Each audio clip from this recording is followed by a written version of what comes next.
Hello, it's April from April's Home, and today I thought I would share with you another cookie recipe. This is one of our family's very favorite cookies. We always make it for Christmas, and I also make it throughout the year a few times. These are my molasses cookies. This is a double batch, but I always make a double batch, so I thought I would go ahead and just share that with you. It can be cut in half if you just want a really small batch. Okay, so you'll need flour and molasses. You'll need 3 sticks of butter or 1.5 cups of butter. And I will soften that in the microwave. You'll need allspice, 2 eggs, baking soda, sugar, powdered sugar. We'll sprinkle powdered sugar on these cookies at the very end when they're cooled, and cinnamon. So as you can see, very simple ingredients that make an absolutely delicious cookie. Again, one of my family's favorites. Okay, so the first thing I've done is unwrap my 3 sticks of butter. Again, this is 1.5 cups of butter, and I'm going to go ahead and microwave this until it is just about melted. It doesn't have to be completely melted, but just about. So I'm going to go ahead and put that in my microwave, and I'll be back to get started with the recipe. Okay, so I have my butter all melted, and I'm going to go ahead and put it into my mixing bowl here. You can see that some of it is not melted, but that's okay. Plenty is melted, so it will blend up nicely. I'm going to grab a rubber scraper and get the rest of that out. And next we're going to blend in 2 cups of sugar. Here's 1 cup. And 2. And I'm just going to blend this together with my electric mixer. I'm going to start by just kind of incorporating it while it's off so that we don't get a splash of hot melted butter. And then we'll go ahead and blend this together.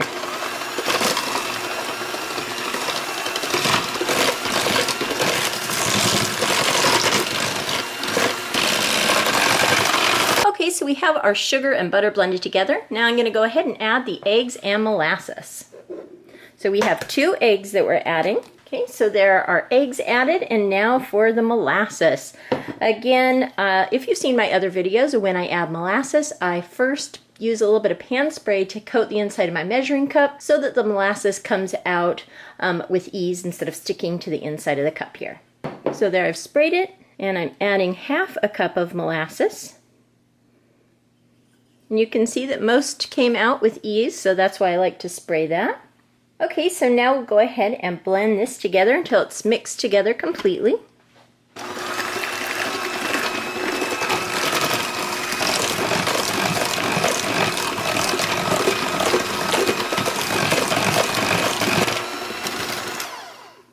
So now it's time to add our dry ingredients. We're going to go ahead and start with 4 cups of flour. 1, 2, 3, and 4.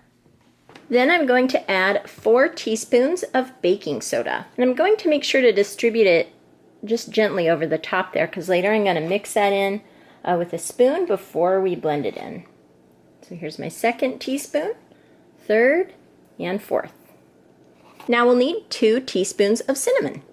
1 and 2. And lastly, 1 teaspoon of allspice.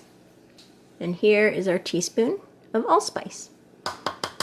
And now, so that we avoid having any pockets with too much baking soda or spice, I like to take a spoon and just incorporate the dry ingredients together on top of the wet ingredients without kind of dipping down in and incorporating yet any of the wet ingredients. This avoids having to mix your dry ingredients in a separate bowl. Okay, so that's pretty well mixed. And now I'm going to go ahead and blend this all together.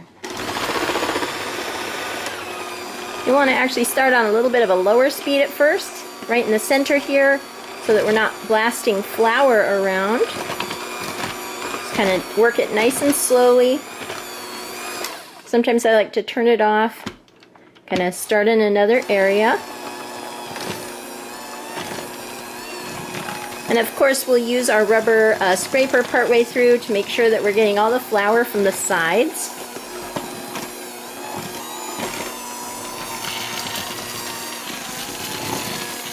Okay, I'm going to take a few minutes here to scrape around the sides and make sure that the sides and the bottom aren't having pockets of dry ingredients, so that we can get that all incorporated together.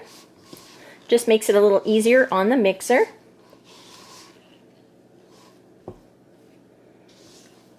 Okay, and then I'm going to go ahead and get this blended the rest of the way. Okay, so the dough is all mixed together, and I'm just going to go around and kind of smooth this out. Then I'm going to cover this with saran wrap and put it in the fridge to chill for 1 hour. So I've used the rubber scraper to kind of form it into a little bit of a together little ball here in the bottom of the bowl, and I've covered it with saran wrap, and I just kind of tuck the saran wrap right onto the dough there. So as a nice seal. And now this is going in the fridge for 1 hour to chill, and I'll be back to show you how we bake these up. My dough has been chilling for 1 hour, and you can see that it is firmed up a bit here. So now I've got my baking sheet ready, and I've lined it with a sheet of parchment paper here.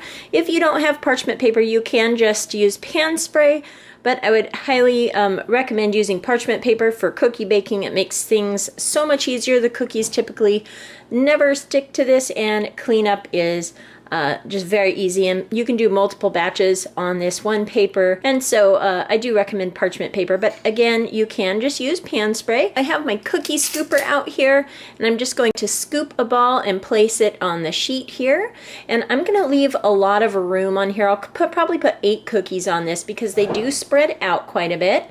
If you do not have a cookie scoop, just use a tablespoon and kind of roll the cookie into a little bit of a ball shape before putting it onto the cookie sheet. So here's how I filled it. I haven't done a big rounded scoop, just a little half scoop like that. So it looks like that when it comes out. Cookie scoops are also really, really handy. I didn't use one for a very long time in baking, and when I finally got one, I just loved it. So there we'll do one in the center. I'm just arranging them to the furthest point here on the sheet that I think that they'll spread, just like so. So we've got 8 little cookies here, and now I'm going to go ahead and get a cup, just a little drinking cup here, a little one, and I'm going to use some pan spray and spray the bottom, just like so. And I'm going to use this to lightly press the cookie down. You might need to help it unstick a little bit. But this just kind of flattens the cookie out to help with even baking. So I've got all the cookies flattened out. My oven has been preheating. I should have mentioned this sooner. My oven is preheated to 350 degrees Fahrenheit. So now I'm going to go ahead and put these in the oven, and they bake pretty quickly. You'll want to check these at about 7 minutes just to make sure that they're not overcooking, but they typically take between 8 and 9 minutes per batch. So I'm going to go ahead and pop these in the oven, and I'll show you what they look like when they come out. And while the others are in the oven baking, I have a second cookie sheet here, also lined with parchment, and I'm going to get another batch ready to go in so that when the first batch is out, I can get another one right in the oven. Okay, so I pulled the first batch out of the oven. Again, that's 350 degrees for about 8 minutes, and you definitely want to pull them out while they're kind of golden brown around the outside, but still look a little undercooked in the middle. And you leave them to sit on the cooling rack for about a minute before you take them off and put them on your cooling rack. These here might have been a little bit overcooked. I like to see a little bit more of that lighter center. This one looks just about perfect. These are a little bit on the dark side, but we'll see when they cool up how they taste. And as you can see, these have all cooked together. So I'm going to try to space them a little bit further or use a little bit less dough on the next batch. And since these are stuck together here, I'll just use my spatula to cut them apart before I lift them out, just like so. And you'll want a pretty smaller grid type of cooling rack rather than the one with just the long wires if you have it, because when they're hot, they do tend to kind of sink in a little bit if you have a cooling rack with larger grooves. But if you don't, that's fine too. I've made them using both types of cooling racks. Okay, so you can see we have a nice big batch of these molasses cookies all baked up. I let them cool in a single row here like this, and then as they become cool, I stack them up in the back there.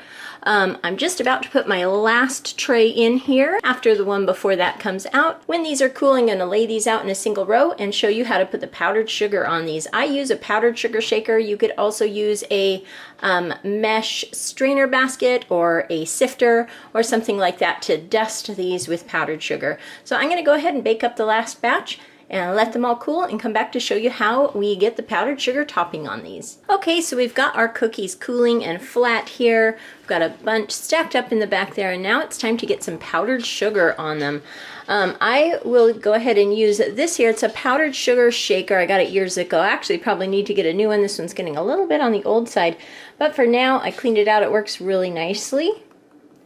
And you just sprinkle over the top just like so. And like I said, if you don't have one of these powdered sugar shakers, you could use a metal strainer or perhaps a flour sifter or something like that, and probably even just sprinkle it over using your hands would be fine.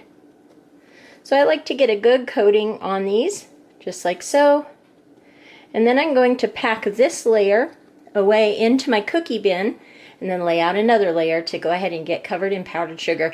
I'll come back and show you when they're all in my cookie bin, ready to go. And here you can see my cookie bin. I have one of these round, shallow cookie tubs that I picked up at Walmart this year.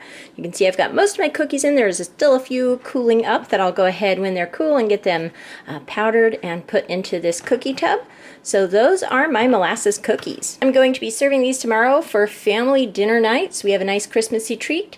I'll also be baking up some other cookies, and I'll be sharing those recipes with you in the coming days as well. I'll be sure and include a clip of our cookie tray for family dinner night so you can see how I have these all set up, and also I'll be sending home some of our cookies with the kids so that they have some to enjoy at their home too. So those are my molasses cookies. I hope you enjoyed hearing my recipe. And here we have our table all set out with cookies to enjoy.